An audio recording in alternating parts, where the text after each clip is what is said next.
한 목소리로 말씀 읽도록 하겠습니다.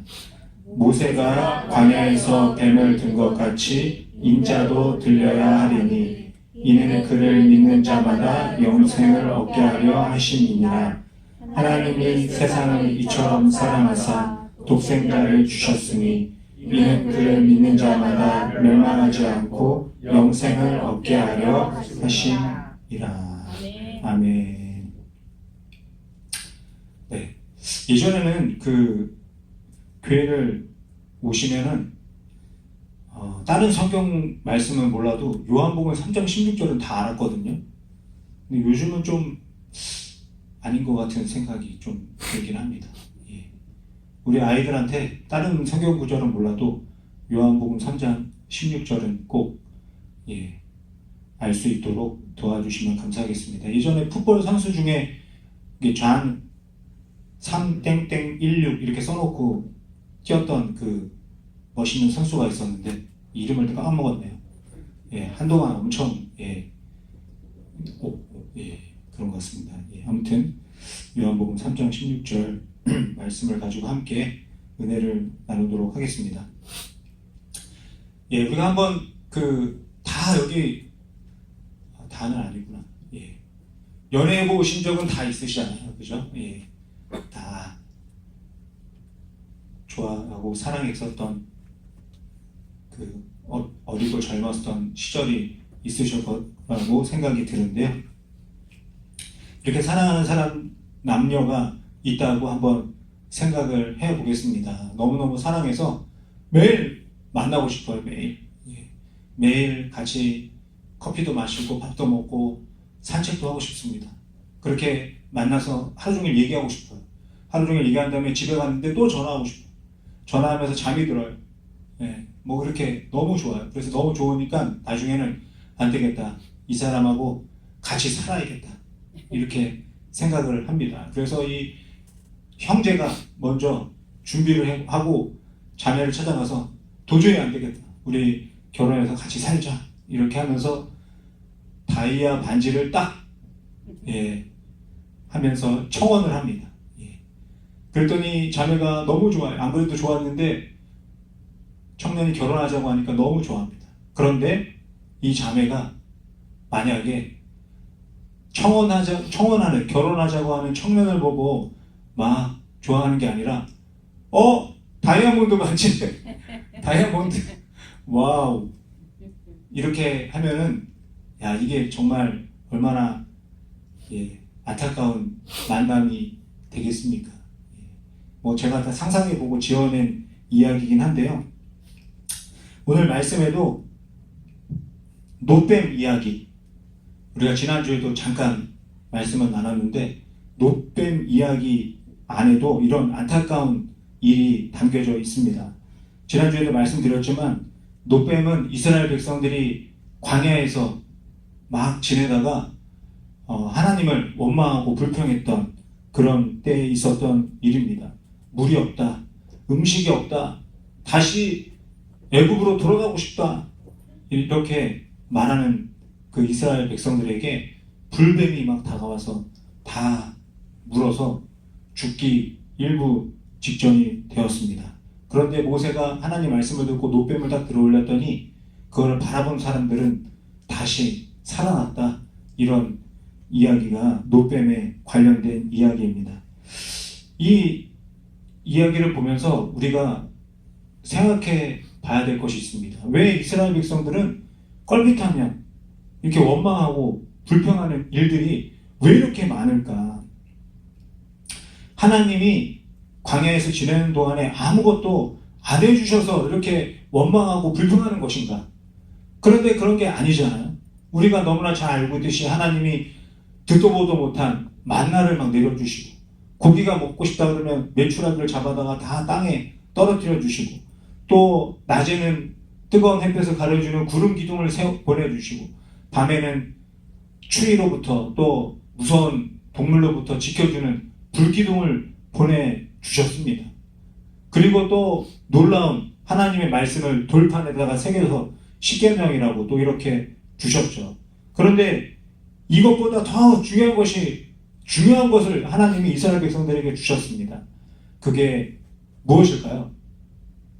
그것은 바로 천지를 만드신 하나님이 이스라엘 백성들과 함께 하고 있었다는 것입니다. 광야 생활뿐만이 아니라 하나님은 이스라엘 백성들 곁을 떠나신 적이 없습니다. 그런데 이스라엘 백성들은 마실 물이 없다, 먹을 음식이 없다는 것 때문에 원망하고 불평을 했습니다. 이런 모습을 보니 하나님이 너무나 답답하고 또 화가 나셨습니다. 하나님을 바라보지 않고 물과 음식만을 바라보는 이스라엘 백성들의 어리석음 때문에 하나님은 화가 나셨습니다. 물과 음식을 베풀어 주시는 하나님을 바라보지 않는 이스라엘 백성들이 너무나 안타까우셨습니다. 이런 모습이 이스라엘 백성들만의 모습이겠습니까? 저도 이런 경우가 참 많은 것 같습니다. 하나님을 보지 못하고 내 앞에 있는 어려움이나 부족함을 바라보고 원망하고 불평하는 그런 경우가 많이 있습니다. 또 내가 지금 가지고 있는 것에 감사하지 못하고 내가 없는 것 보고 또 다른 사람과 비교하면서 또 원망하고 불평하는 일이 많이 있는 것 같습니다. 사랑하는 성도 여러분, 하나님을 믿는다는 것이 무엇인가요? 하나님이 모든 것을 다스리고 모든 것을 이끌어 주신다는 것을 믿는 것입니다. 이 모든 것이라는 그 모든 것 안에는 나의 생명까지도 포함되어져 있는 것입니다. 내 생명은 내 것이 아닙니다. 내 생명이 내 것이 아니라는 것을 어떻게 알 수가 있습니까? 이 세상에 태어날 때 내 마음대로 태어난 사람은 어느 누구도 없습니다. 단 한 사람도 내가 태어나고 싶다. 1972년 몇 월 며칠 날 태어나고 싶다. 이렇게 태어난 사람 아무도 없습니다. 태어나는 것은 분명히 하나님이 이끄시는 것이고 하나님이 다스리는 것입니다. 아멘. 매일매일 하루하루 우리가 생명을 가지고 살아가는 것도 다 하나님의 주권입니다. 하나님이 나에게 생명을 허락하시고 숨을 쉬게 하셨기 때문에 오늘 이 자리에 앉아있고 서 있는 것입니다. 아멘. 얼마나 감사한 일입니까? 그런데 이런 것을 생각하지 않고 내 옆에 있는, 내 앞에 있는 부족함만 바라보고 원망하고 불평하고 있다면 하나님이 얼마나 마음이 안타까우시겠습니까? 그렇지만 살아가면서 한 번도 원망하지 않고 불평하지 않고 살아갈 수는 없습니다. 하나님은 원망하고 불평하는 것을 뭐라고 하시는 것이 아닙니다. 하나님을 바라보지 않는 이스라엘 백성들이 너무 안타까운 것입니다. 모든 것을 다스리고 이끄시는 하나님을 생각하지 못하는 연약한 이스라엘 백성들을 바라보시는 하나님의 마음이 성경에 기록되어져 있는 것입니다. 우리가 다윗을 너무나 잘 알고 있습니다. 다윗이 기록한 시편 말씀 정말 많이 있잖아요. 150편 중에 절반 정도를 이 다윗이 기록을 하고 있습니다. 하나님을 찬양하기도 하고 하나님을 기뻐하기도 하고 하나님의 이름을 높여드리고도 하는 그런 많은 고백들이 시편에 기록되어져 있습니다. 하지만 다윗이 억울하게 광야에서 지낼 때가 있었는데 그때 원망하고 불평하는 그런 고백도 많이 기록되어져 있습니다. 다윗의 시편을 보면서 이렇게 생각하고 할 수 있습니다. 아니 어떻게 원망하고 불평하지 말라 그랬는데 다윗은 왜 이렇게 원망 불평하는 일이 많은가 이렇게 생각할 수 있습니다. 사람이 어떻게 한 번도 불평하지 않고 원망하지 않고 살아갈 수 있겠습니까? 그렇다면 이스라엘 백성들이 하는 원망 불평과 다윗이 하고 있는 이 원망 불평의 차이가 무엇이겠습니까? 다윗은 자신의 부족한 상황과 환경을 바라본 것이 아니라 하나님을 바라봤다는 것입니다. 부족한 나의 모습 그대로 하나님 앞에 나아간 것입니다. 다시 말씀드리면 원망 불평을 하나님 앞에서 하고 있는 것입니다. 무슨 일이 있어도 하나님을 등지지 않고 하나님 앞에 서 있었던 다윗입니다. 똑같이 이스라엘 백성들도 광야에서 있었고 다윗도 광야에서 있었는데 이런 차이가 둘 사이에 있었던 것입니다. 오늘 노뱀 사건을 다시 한번 생각해 보겠습니다. 이스라엘 백성들은 광야에서 죽을 수 있었습니다. 죽을 수 있었던 사람들이 다시 살아났습니다. 얼마나 감사한 일입니까? 죽음의 문턱까지 갔다가 노뱀을 바라보고 살아난 사람들은 이렇게 우리를 다시 살려주신 하나님을 찬양했습니다. 치료해주신 하나님께 감사를 드렸습니다. 그리고 기념으로 이 노뱀을 잘 간직을 했습니다. 시간이 점점 흘러갔습니다. 그러자 사람들이 이 노뱀을 바라보면서 엉뚱한 생각을 했습니다. 노뱀이 치료의 능력이 있나 보다. 노뱀을 우상처럼 막 섬기기 시작했습니다. 병이 들고 아플 때마다 이 노뱀을 찾아와서 바라보기도 하고 만지기도 했습니다. 광야에서 죽을 사람도 살렸는데 내 병도 치료해주지 않을까 이렇게 만지면서 그런 생각을 했습니다. 그래서 그런지 이 병원 마크에 보면 뱀이 막 이렇게 있는 그런 모습을 본 적이 있으실 겁니다. 아마도 이 노뱀이 사람을 치료했던 그 기적의 순간을 기념하기 위해서 병원 마크에 그런 게 들어가 있는 것이 아닌가 생각을 하게 됩니다. 이스라엘 백성들이 노뱀을 바라보면서 노뱀이 나를 치료해 주었구나 이렇게 생각하는 것이 맞는 생각일까요? 맞지 않죠. 노뱀이 치료한 것이 아닙니다. 노뱀을 보내주신 하나님이 치료해 주신 것입니다. 하지만 시간이 흘러가면서 하나님은 온데간데 없고 노뱀만 남아있게 된 것입니다. 얼마나 안타까운 일입니까? 더 안타까운 일은 이 노뱀이 700년 동안 그런 우상 노릇을 했다는 겁니다. 700년이라는 시간이 흐른 후에 히스기야가 왕이 되었습니다. 히스기야가 왕이 돼서 제일 먼저 한 일이 무엇인가요? 이스라엘에 있는 너무나 많은 우상들과 그 산당들을 다 제거해버리는 일을 했습니다. 우상이 너무나 많았습니다. 그리고 그 우상들을 넣어놓고 섬기는 장소인 산당도 너무나 많이 있었습니다. 너무 기가 막히지 않습니까?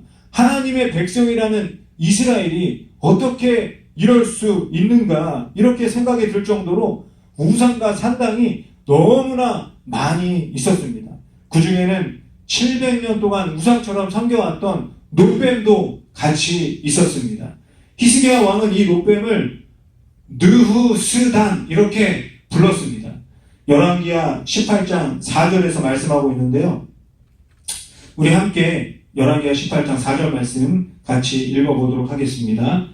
그가 여러 산당들을 제거하며 주상을 깨뜨리며 아세라 목상을 찍으며 모세가 만들었던 노뱀을 이스라엘 자손이 이때까지 향하여 분향함으로 그것을 부수고 느후스단이라 일컬었더라. 이 느후스단이란 말이 무슨 뜻이냐면요, 노덩어리, 쇳덩어리 이런 뜻을 가지고 있습니다. 히스기야가 선포하고 있는 거예요. 이스라엘 백성들아, 이것은 노덩어리다, 쇳덩어리다, 하나님이 아니다 이렇게 선포하고 있는 것입니다. 이렇게 선포하고 히스기야 왕은 이 노뱀을 산산조각 깨뜨리고 부숴버렸습니다. 잘못된 신앙을 새롭게 개혁했던 것입니다. 지금 이 성경을 보면서 말씀을 나누고 있는 저와 여러분은 이런 이스라엘 백성들의 모습을 볼 때마다 야, 어떻게 이스라엘 백성이 이런 그 우상을 섬기고 그럴 수 있는가, 정말 어처구니 없다 이렇게 생각할 수 있습니다. 하지만 우리도 이럴 수 있다는 겁니다. 나도 모르게 시간이 700년 지나면서 그렇게 될 수 있다는 겁니다. 사람은 너무나 연약한 존재이기 때문입니다. 연약하다는 것을 그나마 인정한다면 하나님을 찾을 가능성이 높습니다. 하지만 연약함을 인정하지 않는다면 어떻게 되겠습니까? 아, 내가 알아서 내가 살 길을 마련하면서 살아야 되겠다 이렇게 되는 것입니다. 자신의 연약함을 모르고 인정하지 않는 것도 사실은 사람의 연약함 중에 하나가 아닌가 생각이 듭니다. 그래서 예수님은 요한복음 2장 23절부터 25절까지 이런 말씀을 하십니다.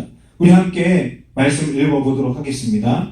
6월절에 예수께서 예루살렘에 계시니 많은 사람이 그의 행하시는 표적을 보고 그의 이름을 믿었으나 예수는 그의 몸을 그들에게 의탁하지 아니하셨으니 이는 친히 모든 사람을 아시니요 또 사람에 대하여 누구의 증언도 받으실 필요가 없었으니 이는 그가 친히 사람의 속에 있는 것을 아셨음이니라. 예수님은 사람에 대해서 너무나 잘 알고 계셨습니다. 그래서 두 번이나 친히 사람을 아셨다 이렇게 말씀 가운데 기록하고 있는 것을 볼 수가 있습니다. 연약한 사람을 잘 아셨기 때문에 사람들을 의지하지 않았다고 말씀하고 계십니다. 사람은 의지할 대상이 아닙니다. 사람은 너무나 변덕이 심하기 때문입니다. 길어야 100년이라는 짧은 인생을 살아가는 우리의 인생을 한번 생각해 보시기 바랍니다. 한때는 막 좋았다가 한때는 기분이 너무 나빴다가 또 한 번은 힘들어하다가 또 한 번은 행복해하다가 얼마나 변화무쌍한 그런 삶을 살고 있습니까? 영원한 하나님이 보실 때는 너무나 안타까운 모습이 아닐 수 없습니다. 너무나 연약한 이스라엘 백성들은 하나님이 아닌 놋뱀을 바라보는 그런 실수를 저지르고 말았습니다. 놋뱀을 통해서 치료의 은혜를 베풀어 주시는 하나님을 바라보지 못하는 연약한 사람들이었습니다. 하지만 자신의 연약함을 인정하지 않고 자신의 경험과 자신의 지식으로 세상을 살아가려고 하는 사람들을 볼 때 하나님은 그 사람들의 그런 모습을 너무나 안타깝게 생각하시는 것입니다. 이 놋뱀 문제만 그렇겠습니까? 이스라엘 백성들은 지금까지도 모세를 너무나 존경합니다. 존경하는 정도가 아니라 거의 모세는 신입니다. 하나님 다음에 모세입니다. 그래서 모세가 기록한 모세 오경, 창세기, 출애굽기, 레위기, 신명기, 민수기, 신명기 이것만 성경이라고 주장하는 사람들이 아직도 존재하고 있습니다. 이런 사람들의 연약함을 알았기 때문에 하나님은 이 땅에 모세의 시체를 남겨두지 않았습니다. 신명기 34장 6절에서 말씀하고 있는데요. 우리 함께 말씀 읽어보도록 하겠습니다. 이에 제가 잘못했나 본데요. 제가 읽어드리겠습니다. 이에 야훼의 종 모세가 야훼의 말씀대로 모압 땅에서 죽어 벳부올 맞은편 모압 땅에 있는 골짜기에 장사되었고 오늘까지 그의 묻힌 곳을 아는 자가 없느니라. 이렇게 말씀하고 있습니다. 만약에 모세의 시체가 남아 있었다면 시체를 미라로 만들어서 이스라엘 백성들은 오랫도록 간직했을 것입니다. 이거는 보지 않아도 불을 보듯이 뻔한 일입니다. 우리가 최근에 이단 사이비 종교와 관련된 그 영화를 보면서 알게 되지 않았습니까? 교주가 감옥에 들어가도 심지어는 교주가 죽어도 사진이나 동영상을 만들어서 계속 섬기는 그런 모습이 사람들의 연약한 모습입니다. 별 볼 일 없는 교주도 이렇게 섬기는데 만약에 모세였으면 어떻게 되었겠습니까? 이런 사람들의 연약함을 아셨기 때문에 하나님은 모세의 시체를 남겨두지 않으셨습니다. 성전도 마찬가지입니다. 성전도 우상이 될 수 있습니다. 하나님이 세운 성전은 영원히 무너지지 않을 것이다. 사람들은 이렇게 생각했습니다. 그래서 유럽의 많은 크고 웅장한 교회 건물들을 사람들이 아름답게 세웠습니다. 하지만 시간이 지나고 지금은 어떻게 되었습니까? 그 자리에 성전 터만 남아 있습니다. 기둥만 남아있는 곳도 있습니다. 제대로 남은 건물은 몇 개 되지도 않습니다. 남아있는 교회 성전도 그나마 관광하는 사람들이 찾아오는 관광지가 되고 말았습니다. 이런 것을 보면서 생각을 해야 합니다. 이 세상에는 영원한 것이 있을 수 없다는 것입니다. 그래서 예수님도 이스라엘 백성들이 바라보고 있는 헤롯 성전을 가리키면서 말씀하십니다. 요한복음 2장 19절에서 말씀하고 있는데요. 우리 함께 읽어보도록 하겠습니다. 예수께서 대답하여 이르시되 너희가 이 성전을 헐라 내가 사흘 동안에 일으키리라. 눈에 보이는 교회 건물, 눈에 보이는 교회 성전은 무너지고 사라진다. 하지만 나는 영원하다. 예수님께서 이렇게 말씀하고 계시는 것입니다. 기적도 마찬가지입니다. 예수님이 기적을 베풀어주면 사람들은 하나님을 바라보지 않고 기적만 바라보았습니다. 나에게도 저런 기적이 일어났으면 좋겠다. 왜 나에게는 저런 놀라운 일이 생기지 않나, 이렇게 비교하면서 원망만 했습니다. 그래서 요한복음 2장 23절에서 말씀하고 있습니다. 우리 함께 아까도 읽었는데 다시 한번 요한복음 2장 23절 읽어보도록 하겠습니다. 6월절에 예수께서 예루살렘에 계시니 많은 사람이 그의 행하시는 표적을 보고 그의 이름을 믿었으나. 예수님은 사람들의 연약함을 아시고 기적을 베풀어 주실 때 한 가지 방법으로만 하지 않으셨습니다. 사람의 머리에 손을 얹으시기도 하고 멀리 서서 말씀만 하시기도 하고 또 찾아가서 손을 잡아주기도 하고 또 내 예수님의 옷자락을 만진 사람을 치료해 주시기도 하셨습니다. 또 어떤 때는 진흙을 만들어서 치료해 주시고 또 어떤 때는 침을 뱉어서 또 치료해 주셨습니다. 정말 다양한 방법으로 치료해 주신 이유가 무엇입니까? 한 가지 방법으로 하면 사람들이 그 방법에 빠져들까봐 예수님이 다양한 방법으로 하신 겁니다. 만약에 예수님이 치료할 때마다 진흙을 사용하셨다고 생각해 보겠습니다. 그러면 이 땅에 진흙은 남아나지 않았을 것입니다. 우리가 이 기독교의 시작이 천주교인데요. 그런데 이 천주교에 안타까운 것이 있습니다. 그것이 무엇이냐면 눈에 보이는 것들을 이용해서 사람들을 미혹한다는 것입니다. 하나님만 빼고 모든 것을 다 눈에 보이도록 만들고 있습니다. 우리가 잘 아는 것처럼 동상을 세우고 또 스테인드 글라스에다가 막 장식을 해서 눈에 보이게 만들었습니다. 우리가 잘 아는 것처럼 마리아 동상을 만들어서 사람들이 보게 했습니다. 마리아가 가만히 서 있는 것도 있고 예수님을 안고 있는 그런 동상도 있습니다. 이것만 있는 게 아니에요. 베드로, 사도 바울 이런 대표적인 사도의 형상도 만들어 놓고 그림으로 그려 놓기도 합니다. 또 예수님도 십자가에 예수님이 막 피 흘리고 고통스러워하는 그 모습을 십자가에 딱 만들어 놓은 그런 것도 볼 수가 있습니다. 도대체 그런 것을 보고 있으면 내가 무엇을 믿고 있는 것인가 혼란스러울 정도로 너무나 많은 것이 보여지게 되어져 있습니다. 천국에 있는 마리아나 베드로나 바울이 이런 것을 보면 정말 통탄할 노릇이 아닐 수 없습니다. 그렇다면 개신교는 어떻습니까? 신앙의 자유를 찾아서 영국에서 떠나 신대륙 미국에 갔습니다. 많은 어려움이 있었지만 그 원주민들이 도와줘서 잘 정착을 했고 결국은 수학을 해서 하나님 앞에 감사했고 원주민들과 같이 파티를 했습니다. 그런데 시간이 지나자 이 원주민들하고의 관계가 좋아지지 않았습니다. 이 원주민들을 갑자기 단어가 생각이 안 나는데 수준이 낮다고 뭐라고 했더라?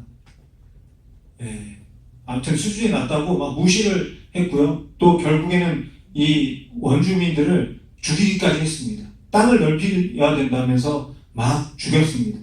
이것이 과연 신앙의 자유를 찾아 떠난 사람들의 모습이 맞는 걸까요? 이럴 거면 왜 떠났을까요?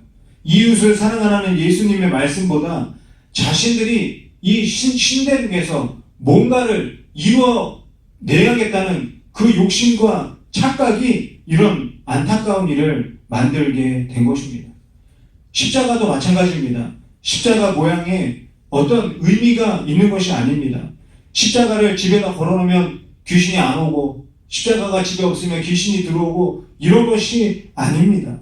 십자가에서 죽으신 예수님을 바라봐야 하는 것입니다. 교회에 십자가가 걸려 있는지 걸려 있지 않는지 그게 중요한 것이 아닙니다. 하나님은 왜 예수님을 죽기까지 내어 주셨는가? 예수님은 왜 십자가에서 피 흘려 죽으셔야 했는가? 이것을 아는 것이 더 중요한 것입니다. 십자가를 바라보면서 하나님의 그 크신 사랑, 예수님의 한없는 사랑을 봐야 하는 것입니다. 이것을 잊지 않기 위해서 십자가를 바라보라고 말씀하는 것입니다. 그런데 700년이라는 시간 동안 노뱀이 우상이 되었다면 십자가가 시간이 많이 흘러서 우상이 되지 말라는 법이 없을 수 없다는 것입니다. 사랑하는 성도 여러분, 오직 예수님이 주인공입니다. 기적의 주인공도 예수님이시고 성경의 주인공도 예수님입니다. 십자가의 주인공은 말할 것도 없이 예수님입니다. 이 교회에서도 주인공은 예수님이십니다. 어떻게 성전이 예수님보다 중요하겠습니까? 어떻게 목회자가 아무리 능력이 많아도 예수님보다 앞설 수 있겠습니까? 교리나 헌법이나 다 마찬가지입니다. 그 어떠한 것도 예수님보다 중요할 수가 없는 것입니다. 예수님보다 앞설 수 있는 것은 아무것도 없습니다. 하나님이 나에게 베풀어 주신 기적은 하나님을 바라보라는 것입니다. 기적이나 축복과 같은 선물만 바라보지 말고 기적을 베풀어 주시고 축복을 베풀어 주시는 하나님을 바라봐야 하는 것입니다. 그리고 나를 사랑하셔서 이 모든 것을 누릴 수 있도록 허락해 주신 하나님을 저와 여러분이 마침내 사랑하길 원하고 계시는 것입니다. 하나님은 저와 여러분이 하나님과 내가 우상을 섬기는 그런 관계가 되기를 원하지 않으십니다. 하나님이 원하시는 관계는 무엇입니까? 바로 사랑하는 관계를 원하시는 것입니다. 하나님이 나를 사랑하시는 것을 알고 내가 그 하나님을 사랑하며 살아가길 원하시는 것입니다. 하나님을 바라봐야 하는 그 이유를 요한복음 3장 16절에서 정확하게 말씀하고 있습니다. 우리 다 함께 요한복음 3장 16절 말씀 함께 읽어보겠습니다. 하나님이 세상을 이처럼 사랑하사 독생자를 주셨으니 이는 그를 믿는 자마다 멸망하지 않고 영생을 얻게 하려 하심이라. 멸망하지 않고 영생을 얻게 하려 하심이라. 무슨 말씀입니까? 눈에 보이는 모든 것은 다 잠깐이라는 것입니다. 노뱀도 잠깐이고 모세도 잠깐입니다. 아무리 잘 지어놓은 교회도 잠깐입니다. 은사와 능력이 많은 목회자도 잠시입니다. 오직 사랑의 하나님만이 영원하다 말씀하고 있습니다. 저와 여러분을 사랑하셔서 모든 것을 내어주신 하나님을 바라보도록 예수님이 이 땅에 육신을 입고 오셨습니다.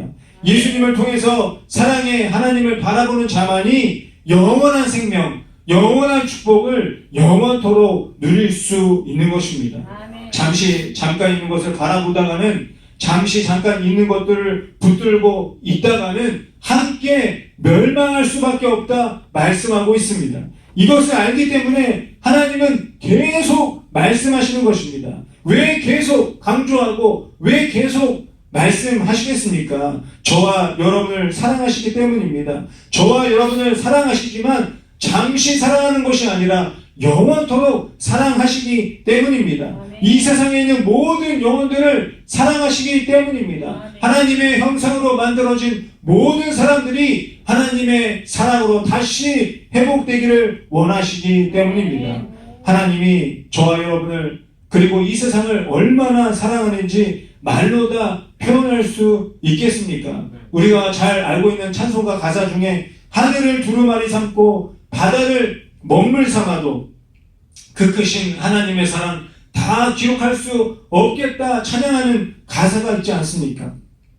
그러나 우리는 십자가에서 죽으신 예수님을 보면서 하나님 사랑의 크기와 넓이와 깊이를 짐작할 뿐입니다. 자녀들이 부모의 마음을 다 헤아리고 생각할 수 없듯이 우리는 하나님의 마음을 다 헤아리고 다 알 수가 없습니다. 하지만 분명한 것은 무엇입니까? 하나님은 저와 여러분을 사랑하셔서 잠시 있는 것을 바라보고 붙들고 멸망하기를 원하지 않는다는 것입니다. 영원하신 하나님과 사랑으로 연결되어서 영원히 하나님을 사랑하며 살기를 원하시는 것이 바로 하나님의 마음입니다. 이런 하나님의 사랑이 온 있습니다. 그리고 창세기부터 요한계시록까지 하나님의 사랑이 기록되어져 있습니다. 그 중에 요한복음 3장 16절이 이것을 확실하게 말씀하고 있습니다. 다시 한번 요한복음 3장 16절 말씀 함께 읽어보겠습니다. 하나님이 세상을 이처럼 사랑하사 독생자를 주셨으니 이는 그를 믿는 자마다 멸망하지 않고 영생을 얻게 하려 하심이라. 다시 한번 읽겠습니다. 하나님이 세상을 이처럼 사랑하사 독생자를 주셨으니 이는 그를 믿는 자마다 멸망하지 않고 영생을 얻게 하려 하심이라. 사랑하는 성도 여러분, 기억하시기 바랍니다. 하나님은 나를 사랑하십니다. 하나님은 여러분을 사랑하십니다. 하나님은 이 세상 모든 사람들을 사랑하십니다. 얼마나 사랑하시는지 아십니까? 끔찍히도 사랑하시는 것입니다. 어떤 보물보다도, 다이아몬드나 금은 보화보다도 그 모든 것과 비교할 수 없을 만큼 하나님은 나를 사랑하고 계십니다. 기적도 물질도 건강도 하나님의 사랑의 선물에 비하면 아무것도 아닌 것입니다. 사랑하는 성도 여러분, 나를 향한 하나님의 사랑이 나에게 베풀어준 가장 큰 선물이라는 것을 잊지 마시기 바랍니다. 하나님의 사랑을 알고 하나님의 사랑을 누리고 살아가는 자만이 영원한 축복을 누리고 살아가는 것입니다. 다른 것에 마음 뺏기지 마시기 바랍니다. 눈에 보이고 손에 잡히는 것들은 다 잠시 있다가 사라지는 것들입니다. 그런 것에 마음 뺏기지 마시고 오직 하나님의 변함없으신 영원한 사랑으로 가득한 삶을 살아가는 저와 여러분이 되시기를 예수님의 이름으로 간절히 축원드립니다.